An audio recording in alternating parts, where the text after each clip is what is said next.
अस्सलाम वालेकुम, नमस्ते जी, सत श्री अकाल। Welcome back to your on YouTube channel. कैसे हैं आप लोग? सो फ्रेंड्स, आज महाभारत से रिलेटेड हम वीडियो देखेंगे। महाभारत के बारे में आप लोगों को पता है कि वैसे तो सारे ही बहुत ही ज़्यादा पावरफुल थे। आप कर्ण को देख लो, अर्जुन को देख लो, फिर कृष्णा जी तो उनकी तो क्या ही बात थी, मतलब वो तो सुपीरियर थे। तो उसके बाद जो है हर कोई अपनी पर्सनैलिटी रखता है। दुर्योधन की अलग पावर थी, लेकिन भीष्म पितामह जो हैं उनके बारे में आज हम जानेंगे कि वो कितने ज़्यादा जो है ना वो पावरफुल थे अपने अपने वक्त में, जब महाभारत थी उस टाइम पर। ठीक है ना? तो ये वीडियो बहुत ही ज़्यादा इंटरेस्टिंग होने वाली है, क्योंकि इसमें हम भीष्म पितामह जी से रिलेटेड जानेंगे और महाभारत से रिलेटेड जानेंगे। तो काफ़ी इंटरेस्टिंग सा वीडियो होने वाला है, आप लोगों को भी अच्छा लगेगा। तो करते हैं वीडियो को स्टार्ट। ओरिजिनल वीडियो का लिंक आपको नीचे डिस्क्रिप्शन में मिल जाएगा, सो आप वहाँ से देख सकते हो। और अगर मेरे चैनल पर न्यू हो तो सब्सक्राइब करना मत भूलिएगा और बेल आइकन को ऑल नोटिफिकेशन पे प्रेस कर दो, ताकि सारी वीडियोस आपको मिलती रहें। So yes, let's start the video. असीम शक्तियों के स्वामी पितामह भीष्म द्वापर युग के शीर्ष योद्धाओं में आते थे। कितने शक्तिशाली थे देवव्रत भीष्म, कौन से अस्त्र शस्त्र थे उनके पास, कितने युद्ध लड़े थे उन्होंने, और भी बहुत से रहस्य जो उनके जीवन से जुड़े थे, वह सब हम जानेंगे इस वीडियो में। तो इसे अंत तक अवश्य देखें। अगर आपको ये वीडियो पसंद आए तो इसे लाइक और चैनल को सब्सक्राइब अवश्य करें। गंगा जी ने शांतनु से विवाह करने से पहले ये वचन लिया था कि वे कभी भी गंगा के किसी भी कार्य में हस्तक्षेप नहीं करेंगे। भीष्म जी शांतनु तथा गंगा के 8वें पुत्र थे। उनसे पहले गंगा जी के जो 7 पुत्र हुए थे, उन सबको गंगा जी ने जल में डुबो दिया था। गंगा उस 8वें पुत्र को भी डुबोने वाली थी, मगर शांतनु से रहा न गया और उन्होंने गंगा को रोक दिया। वचन भंग होने के कारण गंगा बोली, अब मैं यहाँ नहीं रह सकती।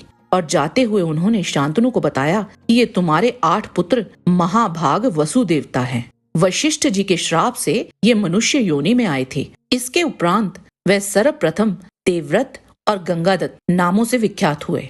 शांतनु हरिदास की पुत्री सत्यवती पर मोहित हो गए थे और उन्होंने हरिदास के समक्ष उसकी पुत्री से विवाह का प्रस्ताव रखा। पर हरिदास ने एक शर्त रख दी कि हस्तिनापुर का उत्तराधिकारी सत्यवती से होने वाली संतान ही बने। तब भीष्म जी ने वहां आजीवन अविवाहित रहने की प्रतिज्ञा की और इसी से प्रसन्न होकर शांतनु ने देवव्रत को इच्छा मृत्यु का वरदान दिया था। भीष्म पितामह ने अपनी आरंभिक शिक्षा भिन्न भिन्न गुरुओं से अर्जित की थी, जैसे कि देव गुरु बृहस्पति से उन्होंने दंड नीति, दैत्य गुरु शुक्राचार्य से उन्होंने राजनीति तथा अन्य शास्त्रों का ज्ञान ग्रहण किया था। ब्रह्म ऋषि वशिष्ठ जी से उन्होंने वेदों का ज्ञान लिया। ऋषि च्यवन से उन्हें आयुर्वेद तथा अन्य शास्त्रों का ज्ञान मिला। सनत कुमार जी से उन्होंने मानसिक तथा आध्यात्मिक विज्ञान सीखा, जिसे आन्वीक्षिकी भी कहते हैं। और परशुराम जी से उन्होंने युद्ध कला, अस्त्र शस्त्र विद्या तथा धनुर्वेद का संपूर्ण ज्ञान अर्जित किया था। भीष्म पितामह के पास ब्रह्मास्त्र, प्रस्वापनास्त्र तथा वरुण, अग्नि आदि देवों के भी मूलभूत दिव्यास्त्र उनके पास थे।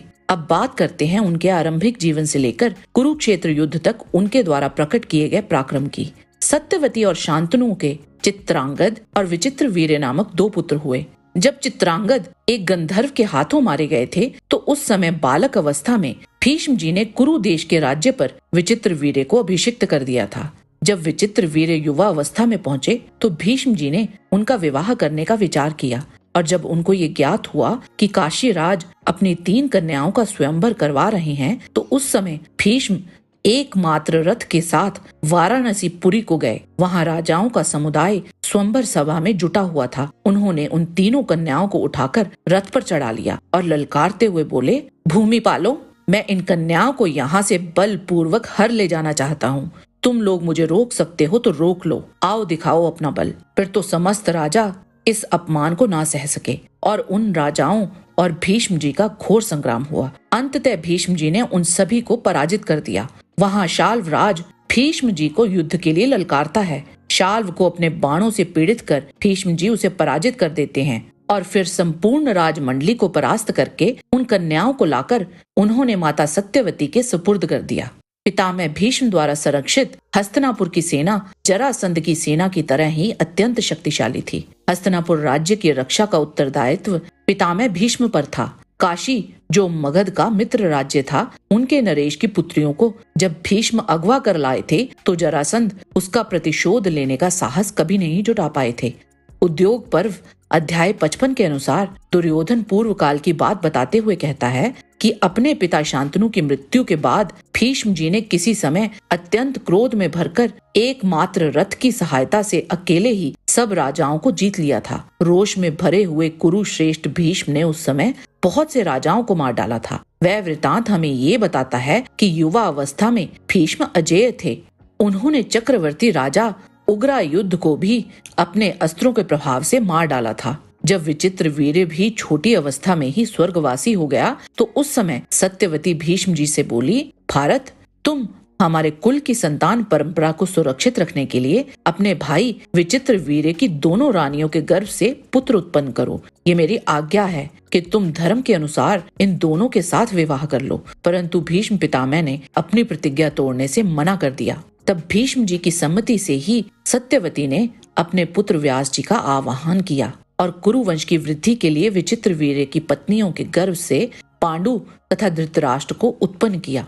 महाभारत के उद्योग पर्व अध्याय 188 के अनुसार पांचाल नरेश द्रुपद ने पितामह भीष्म से बदला लेने हेतु भगवान शंकर की घोर तपस्या की और जब भगवान शिव प्रसन्न हुए तो द्रुपद बोले, मैं भीष्म से बदला लेना चाहता हूँ, इसीलिए मुझे केवल पुत्र की ही प्राप्ति हो, किसी कन्या की नहीं। इसके उत्तर में भगवान शिव बोले, ऐसा संभव नहीं है, तुम्हें पहले कन्या प्राप्त होगी और फिर वही पुरुष बन जाएगी। मैंने जो कहा है वह कभी मिथ्या नहीं हो सकता। द्रुपद के यहाँ वही कन्या उत्पन्न हुई जो बाद में स्थूणाकरण नामक यक्ष की सहायता से स्त्री से पुरुष बन गई और शिखंडी कहलाई। एक और बात हम यहाँ बताना चाहते हैं कि जो तिरस्कार भीष्म जी ने अम्बा का किया था उसी का प्रतिशोध लेने के लिए अम्बा ने भगवान शिव की घोर तपस्या की थी। भगवान शिव ने प्रसन्न होकर उसे भीष्म के वध का वरदान दे दिया था। वही अम्बा अगले जन्म में द्रुपद के यहाँ जन्मी। तभी द्रुपद को भगवान शिव ने पुत्र प्राप्ति वरदान देने से मना कर दिया था। पितामह भीष्म का अपने ही गुरु परशुराम जी के साथ भीषण युद्ध हुआ था। यह युद्ध 23 दिनों तक चला था। पराजय को स्वीकार करना इन दोनों के लिए असंभव सा हो गया था। परशुराम जी भीष्म पे हावी हो गए थे और उनको रथ पर ही गिरा दिया था। तब गंगा और वसु भीष्म जी की सहायता के लिए आए थे और उन्होंने भीष्म जी को प्रस्वापन अस्त्र का स्मरण कराया था। परशुराम जी ने उस समय अपने पूर्वजों के अनुरोध पर लड़ाई से हटने का निर्णय किया और उन्होंने स्वयं खुद को पराजित माना था, क्योंकि उनके पास प्रस्वापन अस्त्र का कोई उत्तर नहीं था। विराट युद्ध अर्जुन और पितामह भीष्म का प्रलयंकारी युद्ध हुआ था। दोनों योद्धाओं ने प्रजापति, इंद्र, अग्नि, रुद्र, कुबेर, वरुण, यम और वायु से प्राप्त दिव्यास्त्रों का उपयोग एक दूसरे पे किया था। पीड़ा में होते हुए भी गंगा पुत्र युद्ध में अडिग बने रहे। वो थक चुके थे और रथ के खंबे को पकड़कर स्तंभ खड़े थे। तभी उनके सारथी स्थिति को देखकर उनको बचाने का धर्म निभाते हुए उनको सुरक्षित स्थान पर ले गए थे। इसीलिए हम ये नहीं कह सकते कि भीष्म उस दिन पराजित हुए थे। एकमात्र भीष्म ही तो थे जो अर्जुन द्वारा चलाए गए सम्मोहनास्त्र को काट पाए थे। बाकी समस्त कुरु योद्धा अर्जुन के हाथों पराजित हुए थे। अब बात करते हैं कुरुक्षेत्र युद्ध में उनके द्वारा दिखाए गए पराक्रम के बारे में। कुरुक्षेत्र युद्ध में कौरव पक्ष से सर्वप्रथम पितामह भीष्म को ही सेनापति बनाया गया था। उन्होंने प्रत्येक दिन 10,000 सैनिकों तथा 1,000 रथ योद्धाओं का वध किया था। युद्ध के पहले ही दिन उन्होंने राजा विराट के शक्तिशाली पुत्र श्वेत को मार डाला था। युद्ध के 7वें दिन उन्होंने अकेले ही पांडवों के सामूहिक हमले को निरस्त कर दिया था। इसके अतिरिक्त 3 और सामूहिक आक्रमण को उन्होंने विफल कर दिया था। उन्होंने पांडव पक्ष के शक्तिशाली योद्धा जैसे भीम, अभिमन्यु, धृष्टद्युम्न और सात्यकी आदि जैसे योद्धाओं को पराजित किया था। युद्ध के 9वें दिन भीष्म जी ने अर्जुन के साथ इतना भीषण युद्ध लड़ा था कि अर्जुन को भी उन्हें संभालने में कठिनाई आ रही थी और वे बार बार अर्जुन और श्री कृष्ण को अपने बाणों से घायल कर रहे थे। प्रभु श्री कृष्ण ये देख इतने क्रोधित हो गए थे कि वह भीष्म जी को मारने को उद्यत हो गए थे। आप ही सोचिए उस दिन भीष्म जी ने कैसा पराक्रम दिखाया होगा कि श्री कृष्ण को भी अपना प्रण तोड़ना पड़ गया था। यह बात भी सत्य है कि भीष्म जी के सेनापति रहते पांडव किसी भी बड़े कौरव योद्धा का वध नहीं कर पाए थे।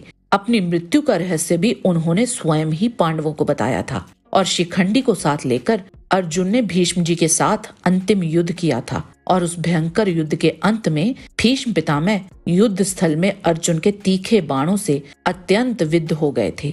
वह पूर्व दिशा की ओर मस्तक किए रथ से नीचे गिर पड़े थे और कुरुक्षेत्र युद्ध के 40 दिन बाद उत्तरायण के पहले दिन पितामह भीष्म ने अपने प्राण त्याग दिए थे। आज के वीडियो में बस इतना ही। आशा करते हैं कि आपको हमारा ये वीडियो पसंद आया होगा। कृपया इसे लाइक और शेयर अवश्य करें। किसी भी प्रकार की त्रुटि के लिए आप सबसे क्षमा याचना करते हुए आपसे निवेदन है कि प्रेम पूर्वक परमपिता परमात्मा को मन में धारण करें और बोलें वैदिक सनातन धर्म की सदा ही जय।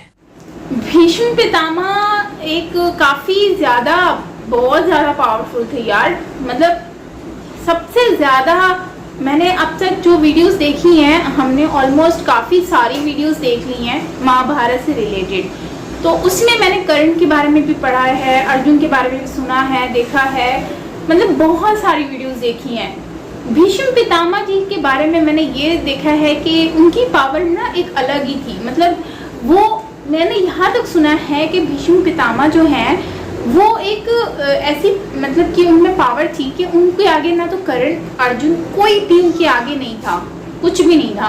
मतलब कि उनकी इतनी पावर थी और वो कभी भी उनको कोई नहीं हरा सकता था। कोई भी, भले वो दुर्योधन हो जाए चाहे कोई भी हो जाए ना, वो भीष्म पितामह को कभी भी नहीं हरा सकता था। आई थिंक सिर्फ कृष्णा जी जो हैं वो उनको हरा सकते थे, सिर्फ कृष्णा जी, जहाँ तक मुझे आइडिया है। माइट भी मैं रॉन्ग हूँ तो आप मुझे कमेंट में बता भी सकते हो।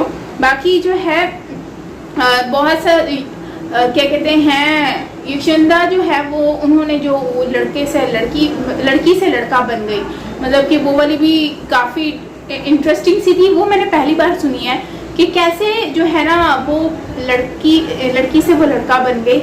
ये वाली सेपरेट हमें कोई वीडियो देखनी पड़ेगी उनसे रिलेटेड, तभी हमें आइडिया होगा कि ये यशोदा वाली जो कहानी है ये एक्चुअली है क्या। बाकी ओवरऑल जो है वो महाभारत में तो सारे ही महावीर थे, काफ़ी पावरफुल और जो है वो स्ट्रॉन्ग थे। और सबसे ज़्यादा मैंने सुना है कि कर्ण बहुत ज़्यादा स्ट्रॉन्ग थे, पावरफुल थे। और जो है वो दुर्योधन भी काफ़ी पावरफुल था। लेकिन अगर हम देखें तो पितामह जो है, भीष्म पितामह, ये सबसे ज़्यादा स्ट्रॉन्ग थे। और उस टाइम पर जो है ना उन्होंने अपने आप को किस तरह से स्ट्रॉन्ग किया, किस तरह से जो है वो सबसे लड़े, सबको जो है वो सबको हराया, वो मतलब कि हमने ऑलरेडी प्रीवियस वीडियोस में भी देखा है। तो वाकई में यार, और ना उनको बहुत ज़्यादा लोग जो है ना उनको लाइक भी करते हैं। महाभारत में बेसिकली ना कॉन्सेप्ट इस तरह का भी है कि लोग जो है ना, जैसे हम एक ड्रामा सीरियल देखते हैं तो उस ड्रामा सीरियल में ना एक ख़ास कैरेक्टर होता है जो हमें बहुत पसंद होता है। जैसे किसी को विलन पसंद होता है, किसी को एक्ट्रेस, किसी को एक्टर, मतलब इस तरह से रोल में ना कोई लाइक करता है किसी को। तो इसी तरह से ना महाभारत में भी है कि लोगों को ना हर किसी को कुछ ना कुछ, मतलब किसी को दुर्योधन बहुत पसंद था, किसी को कर्ण बहुत पसंद था, किसी को अर्जुन, तो किसी को भीष्म पितामह। लेकिन मैंने देखा है कि भीष्म पितामह को बहुत ज़्यादा लोग पसंद करते थे, बहुत ज़्यादा, मतलब अभी भी करते हैं। और साथ साथ अगर हम देखें तो कर्ण को भी बहुत ज़्यादा पसंद करते हैं, बहुत ज़्यादा। और उनके अलावा इतना, मतलब और बाकियों के बारे में मैं इतना नहीं जानती क्योंकि लोगों इतना सुना भी नहीं है मैंने। लेकिन कमेंट जब मैंने रीड किए तो लोगों से आइडिया हुआ कि वो ज़्यादातर जो है वो कर्ण को और भीष्म पितामह को बहुत ज़्यादा लाइक किया करते थे महाभारत में। और बाकी ये है कि काफ़ी नॉलेजेबल वीडियो थी भीष्म पितामह जी से रिलेटेड, और उनकी जो पर्सनैलिटी है, उनकी पावर के बारे में हमें पता चला आज की इस वीडियो में। तो very interesting video. So guys, आपका क्या कहना है इसके बारे में ज़रूर शेयर करना कमेंट सेक्शन में। और अगर मुझसे कोई मिस्टेक हुई हो तो आप मुझसे ज़रूर शेयर कीजिएगा, मुझे अच्छा लगेगा, आप एक्चुरेट कर सकते हो। और बाकी ये है कि मिलते हैं नेक्स्ट वीडियो के साथ। और अगर चैनल पर न्यू हो तो सब्सक्राइब करना मत भूलिएगा।